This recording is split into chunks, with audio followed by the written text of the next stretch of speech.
আর রাস্তার মাঝখানে যাতে কোনো গাড়ি আমাদের জন্য দেখার সৃষ্টি না ঘটে ওনাকে কথা বলে বিনীত ভাবে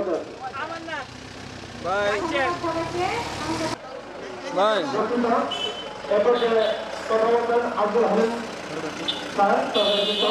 ভয় না ভয় নাই।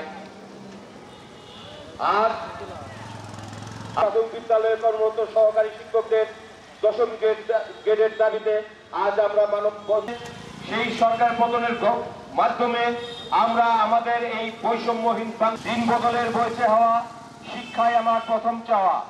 যদি আমাদের শিক্ষায় যদি আমাদের প্রথম $953 যে বেতনটা পাচ্ছে যারা $953.9.1 নেপালের ক্ষেত্রে $467.45 এবং ভুটানের ক্ষেত্রে হচ্ছে $341.72, ভারত $284.64, শ্রীলঙ্কা $250.44, পাকিস্তান $206.7, বাংলাদেশ সর্বশেষ হচ্ছে $170.02, যেটা হচ্ছে দক্ষিণ এশিয়ার মধ্যে সবচেয়ে নিম্নমানের বেতন।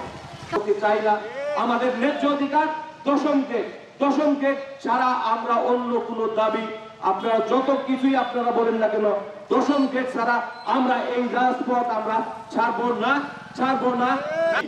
একজন ড্রাইভারের বেতন 10ম গ্রেড, নার্স অনার্স নার্স যারা আছে এইচএসসি পাস করে চলে গিয়ে চাকরি করছে তাদের বেতন হলো 10ম গ্রেড। বিভিন্ন অফিসে কাম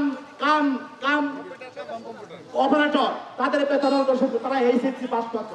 আর আমরা অনার্স মাস্টার্স করেছে এই সহকারী শিক্ষকদের ঢুকছি, আমাদের বেতন কেন 10ম গ্রেড হবে? আমাদের দাবি না হওয়া পর্যন্ত আমরা রাজপথ ছাড়বো না।